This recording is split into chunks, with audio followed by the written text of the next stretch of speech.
매일 아침 책 읽기로 하루를 시작하는 행복 습관, 미라클 독서입니다. 오늘 함께 읽어볼 책은 넥스트 그린 레볼루션, 조원경 지음 페이지 2에서 펴낸 책입니다. 프롤로그, 탄소 제로를 꿈꾸는 니콜라 테슬라의 후예들. 온실가스 510억 톤과 탄소 중립. 겨울이 오면 새벽에 떼까마귀 군무를 보러 태화 강변을 산책한다. 떼까마귀들은 울산 국가정원 대나무 숲에 머물면서 낮 동안 들과 산으로 먹이 활동을 나갔다가 저녁이면 다시 돌아와 안식을 취한다. 머리가 어지러울 때 강변을 거닐며 시원한 바람을 마주하면 기분이 좋아진다. 아침에 떼까마귀 군무를 보고 저녁 노을이 질 때쯤 또다시 군무를 감상하는데 수만 마리의 떼까마귀가 하늘을 덮는 특별한 장광이 매력적이기 때문이다. 어떤 이들은 흉조인 떼까마귀를 왜 보느냐고 묻곤 한다. 우리나라는 까치를 길조로, 까마귀를 흉조로 여기는데 이는 서양이나 일본의 시각과 반대이다. 다르게 보는 데는 여러 이유가 있겠지만 그중 하나는 에너지 관점의 차이다. 국가별로 좋아하는 대상에 대한 에너지를 측정해보면 우리나라는 양기가 나오는 것을, 서양, 중국, 일본은 음기가 나오는 것을 숭배한다. 까치는 양기를, 까마귀는 음기를 상징한다. 어느 일요일, 충만한 에너지를 생각하며 활기찬 하루를 보내기 위해 태화 강변을 거닐며 태양을 마주한다. 노벨 문학상을 받은 소설가 알베르 카미의 작품 속 주인공은 태양 때문에 살인을 했다지만 태양은 늘 우울함을 유쾌함으로 바꾸는 재주가 있다. 게다가 에너지 차원에서는 정말 매력적인 존재다. 태양을 구성하는 물질은 대부분 수소이고 태양은 아주 오랜 시간 핵융합을 일으키며 에너지를 방출한다. 인공태양 기술이 개발된다면 정말 탄소 제로인 전기를 얻을 수 있을까? 모든 생명의 에너지원은 태양이라 해도 과언이 아니다. 쭉쭉 뻗은 대나무 모습에서 태양과 비의 조화가 연상된다. 우리는 태양 에너지로 움직이는 행성에 살고 있다. 태양이 없다면 지구상의 생명체는 존재하지 않을 것이다. 물론 태양으로부터 발생하는 자외선은 사람의 피부에서 비타민 D의 합성을 유도해 칼슘의 대사에 일조하는 긍정적 역할을 하나 과도한 자외선 노출은 피부암의 원인이 되니 카미의 주장이 어느 측면에서는 틀린 것이 아닐 수도 있겠다. 지구 대기의 한 부분인 오존은 태양으로부터 들어오는 위험한 자외선의 대부분을 흡수한다. 오존은 세계의 산소 원자로 구성된 분자인데 대륙권 위 5km까지 존재하는 성층권에서는 선크림 같은 역할을 한다. 피부암이나 백내장처럼 인간에게 해로운 영향을 끼치는 지나친 자외선을 막아준다.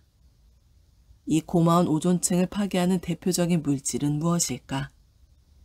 다양한 인간 활동으로 인한 온실가스, 그 중에서도 이산화탄소가 지목된다. 이산화탄소 농도의 증가가 지구온난화로 이어지며 지구 변화의 재앙을 초래한다는 것은 널리 알려진 사실이다. 온실가스란 지구를 둘러싸고 있는 기체로 지표면에서 우주로 발산하는 적외선 복사열을 흡수하거나 반사할 수 있는 기체를 말한다. 6대 온실가스로는 이산화탄소, 메탄, 아산화질소, 수소불화탄소, 과불화탄소, 육불화학이 있다. 개별 온실가스가 온실효과에 미치는 기여도를 숫자로 표시한 게 지수온난화 지수이다. 이산화탄소의 기여도는 1이다. 다른 온실가스의 기여도와 배출량을 곱한 양을 산출한 후 이산화탄소 배출 총량을 합하면 이산화탄소를 기준으로 산화한 온실가스 배출 총량을 알 수 있다. 미국 환경보호청에 따르면 2019년 기준 미국 온실가스 배출량 중 이산화탄소가 80%를 차지한다. 우리가 화석연료를 너무 빨리 꺼내어 쓴 탓인지 지구는 기후변화로 몸살을 앓으며 심각한 상황으로 치닫고 있다. 지금으로부터 50년 전 환경운동의 어머니로 불리는 이가 있었다. 레이첼 카스는 개발도상국 녹색혁명의 선도자로 베스트셀러 침묵의 봄의 저자이다. 침묵의 봄은 인류의 난개발과 환경 파괴 문제를 최초로 경고한 작품이다.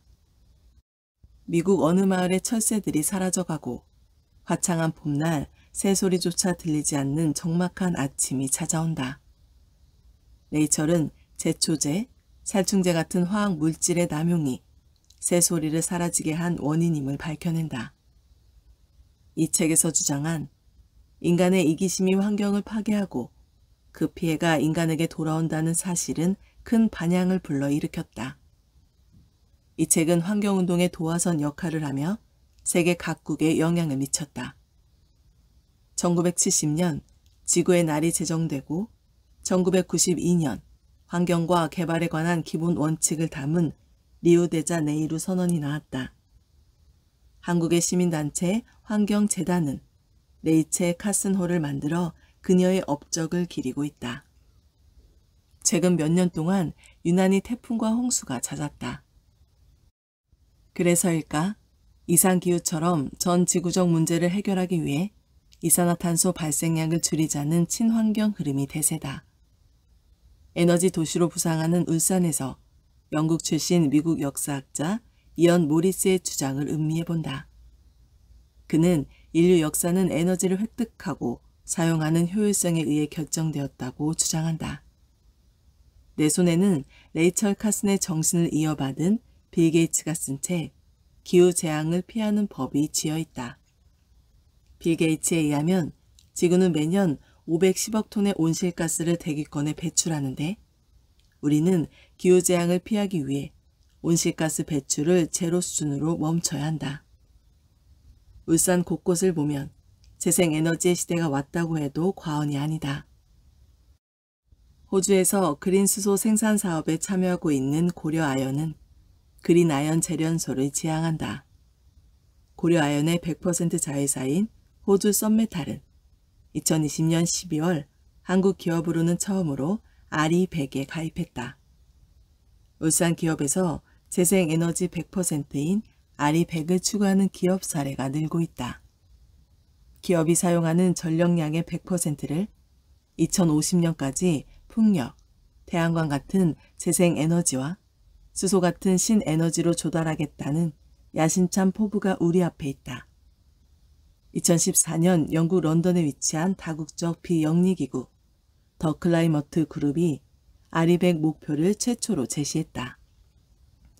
구글과 애플, GM, 이케아 같은 전 세계 유수기업이 RE100에 가입해 있다. 해안 도시부터 시골 농장, 도시 중심지까지 기후변화가 우리 환경뿐만 아니라 건강, 지역사회, 국가안보, 경제, 행복에 실존적 위협을 가하자 세계 각국이 2050년 탄소 중립을 외치고 나섰다. 친환경 에너지 개발과 함께 전기차와 수소차 생산이 시급한 해결 과제로 등장했다. 하지만 여기에 들어갈 막대한 전기 에너지가 신재생 에너지로 충분히 공급될 수 있을까 생각해 보면 아직은 그 목표가 아득해 보인다.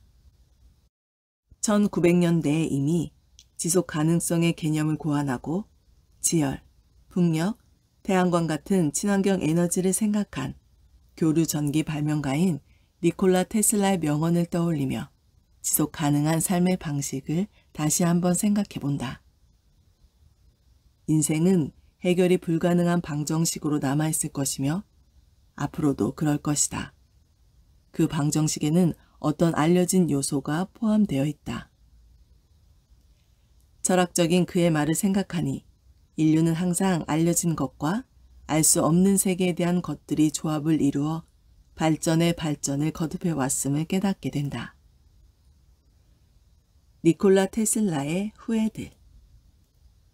미국으로 이민 간 크로아티아 출신의 한 남자가 1943년 1월 쓸쓸히 호텔방에서 사망했다.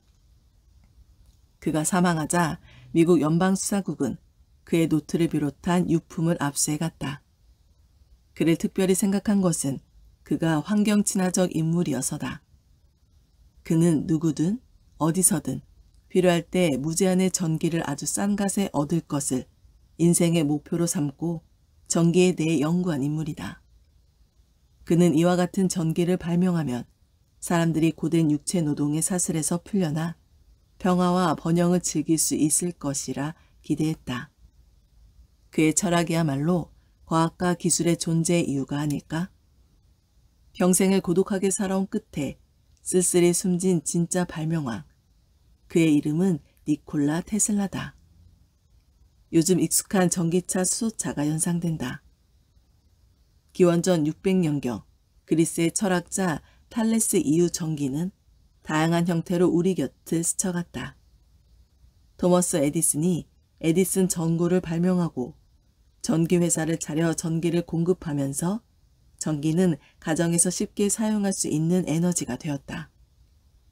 니콜라 테슬라는 토머스 에디슨이 과대평가된 인물이라 생각했다. 에디슨이 전기를 발명했다는 것은 오해라고 평가절하했다. 전기는 과거부터 존재해온 에너지이고 에디슨은 단지 이를 좀 더 편하게 활용할 수 있는 수단을 발명했을 뿐이란 것이다. 그럼에도 불구하고 다른 이의 지적 재산을 가로채며 거대한 부를 축적한 에디슨을 테슬라의 일론 머스크는 니콜라 테슬라보다 존경한다니 씁쓸한 생각이 들기도 한다. 수소차 회사 니콜라와 자기장의 단위와 이름이 같은 테슬라를 생각하며 친환경적인 발명을 하는 모든 이들을 나는 니콜라 테슬라의 후예라고 말하고 싶다. 보통 우리는 전기의 아버지를 에디슨이라고 알고 있다. 하지만 에디슨은 직류 전기에 주력했고 현재 우리가 쓰고 있는 교류 전기는 니콜라 테슬라의 발명품이다. 니콜라 테슬라는 272개의 특허를 낸 세기의 발명가였다. 에디슨이 성실과 노력의 위대한 발명가였다면 테슬라는 천재적인 발명가였다. 연간 온실가스 배출량의 27%가 전기를 생산하는 데서 발생한다는 빌 게이츠의 진단을 떠올리며 환경 친화적으로 탄소를 배출하지 않으면서 니콜라 테슬라의 후예들이 만들어낼 이상적인 전기를 기대해본다. 빌 게이츠의 주장처럼 언제나 사용이 가능하며 저렴한 에너지라는 전기의 장점을 포기하지 않고 무엇보다 탄소를 배출하지 않으면서도 더 많은 사람이 혜택을 누리는 방법을 울산이 주도해서 만들어 가야 한다. 우리는 니콜라 테슬라의 후예로 그런 생태계 속에서 번성하는 기업들을 만들 의무가 있다. 이 책에서는 자동차, 석유화학, 조선, 비철금속이 발달한 울산 제조업이 어떻게 빌 게이츠의 조언에 맞춰 온실가스를 줄여나갈 수 있을까를 제시할 것이다. 또한 탄소 제로라는 목표 달성을 위해 울산의 기업들이 그린 혁명 속에서 어떻게 제조업 르네상스를 맞이할지 이를 고민하는 모습을 자세히 설명할 것이다. 제조업 비중이 전국에서 가장 높은 70% 수준인 울산이 그린 혁명의 파고를 기회로 삼아 제조업 르네상스를 일으킨다면 대한민국 제조업의 역사를 다시 쓸 수 있으리라 믿는다. 조 바이든이 열어가는 청정 에너지 정책과 넥스트 그린 혁명. 조 바이든 미국 대통령은 기후변화만큼 세계가 직면한 더 큰 도전은 없다라고 생각한다. 그는 19세기 말 근대 경제학을 확립한 엘프리드 마셜의 기후 개념을 완전히 이해한 듯하다. 마셜은 인간의 수명과 식량 생산을 결정하는 가장 중요한 요소 중 하나가 기후라고 말했다. 당시 기후변화 이슈가 본격적이지는 않았으나 마셜은 기후를 국가나 지역의 경제적 상태를 결정짓는 중요 요인으로 보았다. 무더운 날씨가 지속되면 조온과 출산율, 사망률 증가로 이어져 이들 지역은 오랫동안 빈곤에 머물게 된다. 조 바이든은 마셜의 이론을 넘어 기후 비상사태를 해결하기 위한 청정 에너지 혁명의 틀을 제시했다. 바이든은 그린 뉴딜이 우리가 직면하고 있는 기후 문제를 해결하기 위한 중요한 플랫폼이라고 믿는다. 그린 뉴딜은 그린과 뉴딜이 합성어로 화석 에너지 중심의 에너지 정책을 신재생 에너지로 전환하는 과정을 통해 경기 부양과 고용 촉진을 유도해내는 정책을 의미한다. 바이든은 미국이 기후변화의 도전을 충족시키기 위해 더 많은 영역에서 전례 없는 규모로 이 문제를 야심차게 접근해야 하며 환경과 경제는 완전히 연결되어 있다고 믿고 있다. 그린 뉴딜을 생각하며 지금까지 유일하게 구속력을 갖춘 최초의 기후변화 협약인 교토의 정서의 의미를 새겨보자. 이 협약을 통해 전 세계 온실가스 배출량의 55%를 차지하는 선진 38개국이 온실가스 감축 목표를 정했다. 이들 국가들은 2008년에서 2012년까지 1990년 배출 수준을 기준으로 평균 5.2% 이상을 줄이기로 했다. 그러나 미국은 약속과 달리 기후변화 협약 의정서를 비준하지 않았고 중국은 개발도상국에 포함돼 감축 의무가 없었다. 2012년에 교토 의정서를 2020년까지 연장하는 데는 합의했지만 일본, 러시아, 캐나다, 뉴질랜드가 2013년부터 감축 의무에 동참하지 않기로 했다. 교토 의정서는 속빈 강정 신세로 전략했다. 교토 의정서를 대체하기 위해 2015년에 파리 협정이 탄생했다. 제21차 기후변화협정 당사국 총회가 극적으로 마무리된 현장에서 총회 의장인 프랑스 외무장관이 파리 기후협정이 채택됐다고 선언했다. 파리 협정 체결로 기후변화 대응이 세계 각국의 핵심 과제로 부상했다. 2019년 10월 우리나라는 2030년까지 온실가스 감축 목표로 2017년 대비 24.4% 감축이자 배출 전망치 대비 37% 감축인 1억 7,310만 톤을 감축 목표로 설정했다. 전력, 산업, 건물, 수송, 폐기물 처리, 탄소 포집 활용 저장, 국내외 조림이라는 감축 활동에 동그라미를 쳐본다. 자동차 대신 자전거를 타고 육류를 덜 먹는 인간의 행위도 중요하나 나무를 많이 심거나 친환경 빌딩을 만들거나 산업활동에서 탄소 감축을 위한 구체적인 기술이 상용화되지 않는다면 감축 목표 달성은 불가능해 보인다.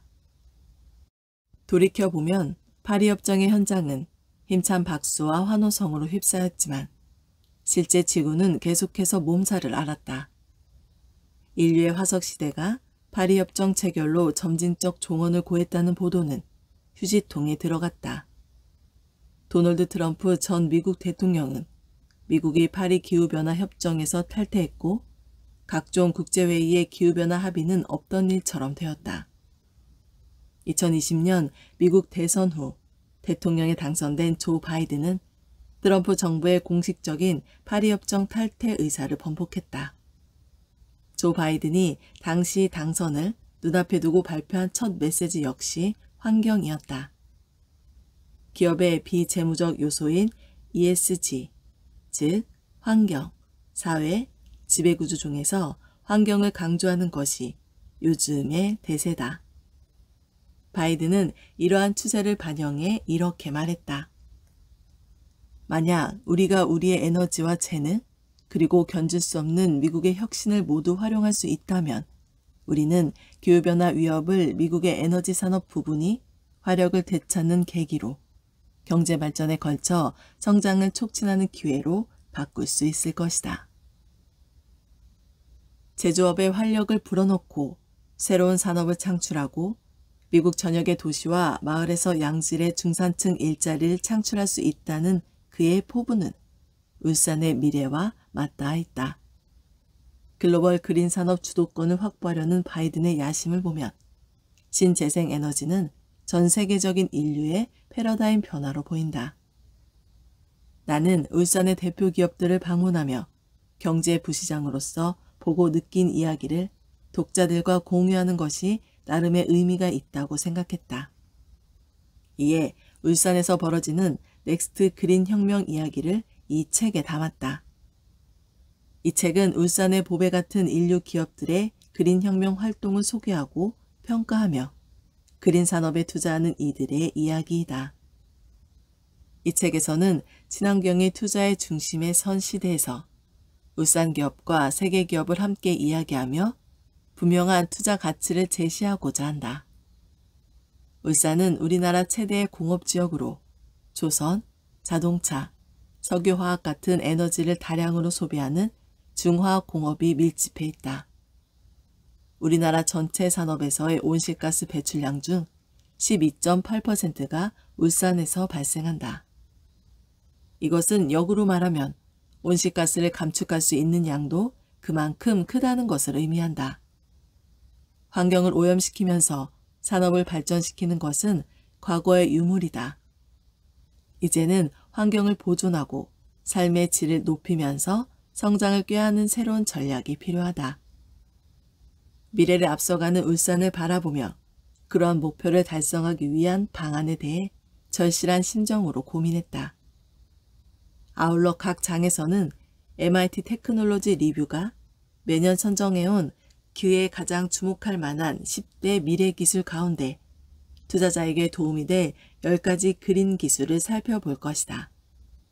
2019년 발표한 국가 온실가스 감축 목표는 추가적으로 상향 조정될 것이다. 2021년 제26차 기후변화협정 당사국 총회에서 상향된 감축 목표를 발표할 것이다.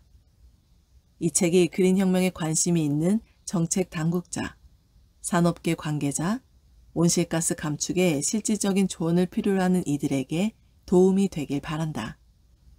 기후변화의 공공재적 성격과 국제협력의 정신을 생각하며 탄소 이야기부터 시작해보자. 제1장 탄소 시대의 종말과 그린 프리미엄. 탄소 순환과 기후변화. 이산화탄소에 붙은 오명. 과유불급이라는 단어를 떠올리며 첫 이야기를 시작한다. 지나친 것은 부족함과 다를 바가 없다. 지나치지도 부족하지도 않은 상태, 즉 중용이 중요하다. 이 글을 계기로 이산화탄소에 씌운 과도한 멍에는 풀어주고 과한 수준의 이산화탄소를 만든 인간의 행동에 경고를 주며 탄소순환이라는 원래 의도한 지구의 신비를 회복하기 위한 전반적 대안을 모색하고자 한다. 눈을 감고 시간 여행을 떠나본다. 아득한 옛날 태초의 점이 보인다. 빅뱅의 순간이 있었고 수소와 헬륨이 보이더니 먼지들과 뭉쳐 별들이 탄생했다. 우주의 별들이 나타나면서 일련의 사건들이 펼쳐지고 있었다. 별의 중심부 온도가 높아진다. 헬륨 핵이 융합해 새로운 원소를 생성했고 훗날 사람들은 그 원소를 탄소라 이름지었다. 별에서 탄생한 탄소가 이산화탄소 형태로 지구에 도달했고 생물을 구성하는 원소로 우리 몸의 중요 부분이 되었다. 이후 꽃이 폈고 꽃들은 탄소를 통해 살아갔다. 식물들은 햇빛과 이산화탄소, 물을 흡수하고 포도당과 산소를 내보낸다. 식물이 탄소를 통해 호흡하며 살아가는 것이다. 특히 과학자들은 이를 1단계 탄소 순환이라고 한다. 초식동물이 나뭇잎을 먹거나 미생물이 나무에 붙어 식물의 탄소를 흡수한다. 2단계 탄소 순환이 이렇게 일어난다. 탄소를 섭취한 동물이 죽고 썩어 흙으로 돌아가면 탄소 영양소가 다시 식물들에 되돌아가서 탄소 순환이 거듭된다. 우리 몸의 단백질 분자들은 탄소를 통해 연결된다. 탄소는 수소, 산소, 질소와 쉽게 결합할 수 있다. 그 결과 탄소는 생체 분자의 기본 요소인 단백질처럼 분자를 이루는 요소로 사용된다. 탄소 순환의 저 끝에 우주 탄생의 비화가 있었다. 지금의 이산화탄소에 붙은 오명은 탄소 순환이 제대로 안 되도록 만든 외부적 환경의 소산이고 그 한가운데 인간이 있다. 내 몸을 이루는 탄소와 인류를 위협하는 이산화탄소 과잉 배출을 보면서 우리는 탄소 순환의 중요성을 다시 새겨보아야 한다. 회식 자리에서 누군가 나서서 놀라운 방식으로 폭탄주를 제조한다고 상상해보자. 소주와 맥주를 섞은 폭탄주를 탄 후 젓가락으로 맥주잔의 바닥을 치면 거품이 확 일어난다. 가늘고 긴 젓가락이 다량의 거품을 만든 것이다. 맥주를 따를 때 거품이 생기는 것은 맥주 속에 포함된 이산화탄소 때문이다. 맥주의 거품은 맥주의 주재료인 메가와 호비, 소량의 이산화탄소와 결합할 때 만들어진다. 이산화탄소는 맥주를 잔에 따를 때 공기 중으로 배출된다. 공기 중으로 빠져나가려는 이산화탄소를 보호하는 것이 바로 거품이다. 거품이 만들어지기 위해서는 조건이 필요하다. 충격 지점에 핵이 있어야 한다. 맥주잔 속의 한 지점에 충격을 주면 그 지점에 핵이 만들어지고 기체 분자들이 핵으로 점점 모여들게 되면서 거품이 발생하며 거품의 규모가 커지면서 표면으로 올라가는 것이다. 폭탄주 잔을 흔들었을 때 거품이 더 많이 생기는 것은 이산화탄소가 맥주 속에서 빠져나가려는 힘이 더 강해져서 그렇다. 흔들면 충격을 더 크게 받기 때문이다. 와인 제조에는 다른 유형의 이산화탄소가 사용된다. 응축된 이산화탄소인 드라이 아이스로 포도의 뭉치를 식혀 자연 발효를 방지한다. 거품 없는 맥주는 안고 없는 찐빵이다. 우리 몸을 이루고 있는 일상의 재미를 보여주는 이산화탄소를 생각하니 이산화탄소가 나쁘기만 한 존재는 아니라는 생각이 든다. 이산화탄소는 우리가 숨쉬는 공기에서부터 맥주, 건설 산업에 이르기까지 모든 면에서 매우 중요하다. 대기 중의 이산화탄소는 냄새도 없고 맛도 없다. 이것은 농도가 낮고 삶에서 익숙해졌기 때문이다. 하지만 만약 공기 중에 있는 이산화탄소의 양이 증가한다면 코를 찌를 듯한 냄새와 자극을 느낄 수 있을 것이다. 이산화탄소는 온실가스의 주된 요인으로 추방해야 할 대상인 것처럼 오도되지만 분명히 양면성이 있다. 이산화탄소 농도의 증가는 우리 삶에 덫을 놓고 지구의 온도를 상승시킨다. 만약 지구의 전체 대기가 이산화탄소로 이루어져 있다면 지구의 환경은 금성과 흡사할 것이다.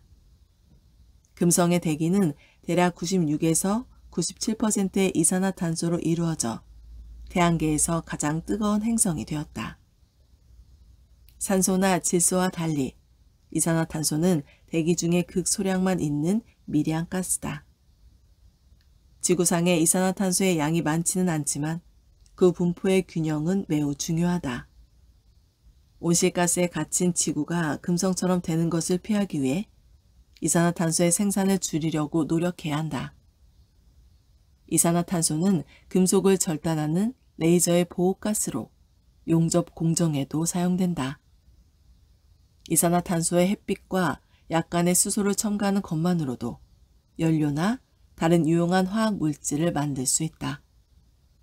이산화탄소는 콘크리트, 플라스틱, 연료, 보드카를 만드는 자원으로 사용할 수 있다. 메탄올 역시 이산화탄소와 수소로 만들 수 있다. 만약 우리가 이산화탄소로 메탄올을 지속 가능하게 생산한다면 수많은 화학 물질을 이산화탄소로 만들 수 있지 않을까? 생각을 전환해서 이산화탄소를 오염원이 아닌 자원으로서 받아들여 기후변화에 대응할 수 있다니 이산화탄소의 정체를 더 밝혀나가고 싶다.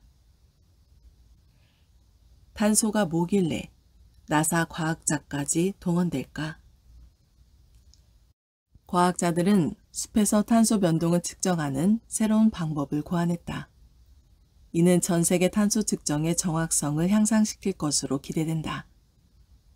미국 항공우주국의 과학자들을 포함한 다양한 국제연구팀이 지난 20년간 숲의 변화가 대기 중 탄소 농도에 어떤 영향을 미치는지를 평가하기 위한 새로운 방법을 발굴했다. 그 결과 전 지구 탄소 순환에서 산림의 전반적인 역할을 더 잘 이해할 수 있게 되었다. 과학자들은 다양한 산림의 기여도를 구별할 수 있었고 열대 산림이 전지구 탄소 수치를 변화시키는 가장 큰 요인이라는 사실을 확인했다. 열대 산림은 다른 산림보다 탄소를 더 많이 흡수하기 때문에 열대 산림이 파괴되거나 황폐화되면 대기 중에 더 많은 탄소가 쌓인다. 농업을 위해 땅을 개간하는 것도 대기 중의 이산화탄소를 증가시키지만 지난 세기 동안 전 세계 이산화탄소의 주요 증가 요인은 석탄, 석유와 같은 화석 연료를 태우는 인간 활동에서 기인했다. 웹 애플리케이션인 글로벌 포레스트 워치의 숲으로의 탄소 유입 지도와 네이처 클라이머트 체인지에서 발표한 연구는 숲이 탄소 변동에 어떤 영향을 끼치는지를 여실히 보여준다. 미국이 파리 기후협정에 재가입한 지 하루 만에 발표된 이 자료는 산림 벌채와 파괴로 인한 이산화탄소 감소 배출 증가를 경고하고 있다. 숲은 산소를 생산하기 위해 대기 중의 이산화탄소를 흡수함으로써 지구상의 다른 생명체의 집단적 호흡에 도움을 준다. 연구진에 따르면 산림은 2001년부터 2019년 사이에 매년 약 156억 톤의 이산화탄소를 대기에서 흡수했고 산림 파괴, 화재 등으로 연간 평균 81억 톤의 이산화탄소가 배출됐다. 숲은 기후 시스템에서 2차선으로 된 고속도로 역할을 한다. 무성한 산림이 주는 감사한 역할과 산림 파괴와 황폐화로 인한 악영향을 자세히 살펴보면 산림 관련 기후 정책을 제대로 관찰할 수 있고 정책 입안 자료로 사용할 수 있다. 이렇게 보고서나 항공 데이터, 위성 관측을 포함한 수많은 출처의 데이터셋을 통합해 산림에 대한 탄소 유량을 측정하기 위한 최초의 일관된 글로벌 프레임워크가 만들어지고 있다. 모두 탄소 관련 추정치는 불확실성을 동반하며 데이터셋이 향상될수록 불확실성은 점점 작아진다. 나사의 탄소 모니터링 시스템을 보면서 우리나라도 하루빨리 위성이 정확하게 탄소를 측정하는 제도적 기반을 마련해야 하지 않을까 생각한다. 탄소 배출 저감 노력은 정확한 탄소 측정과 탄소 가격을 매기는 데서 출발한다. 2018년 출간한 경제개발협력기구 보고서에 따르면 탄소 가격 격차는 2018년에 76.5%를 보였다. 이는 실제 탄소 가격과 실제 기후변화에 따른 비용을 비교한 것이다. 이 격차는 2012년 83%, 2015년 79.5%의 격차에 비해 개선됐지만 여전히 미흡하다. 탄소 가격 격차가 현재 속도대로 줄어든다면 탄소 가격은 2095년에야 실제 비용을 충족할 수 있다. 기업들이 혁신과 경쟁을 유도해 저탄소 경제를 이루고 가게가 저탄소 생활 방식을 채택하도록 유도하기 위해서는 훨씬 획기적인 조치가 필요하다. 앙헬 구리아 전 OECD 사무총장은 정확하게 탄소 가격을 매기는 것은 기후변화 해결을 위한 구체적이고 비용 효율적인 방법이다. 인류는 저탄소 성장 경로를 따라 경제를 이끌 기회를 낭비하고 있으며 하루하루가 지나면서 귀중한 시간을 잃고 있다 라고 말했다. 탄소 배출권 거래제는 그런 격차를 줄이기 위한 방편 중 하나다. 오늘 미라클 독서는 여기까지 읽도록 하겠습니다. 오늘도 감사합니다.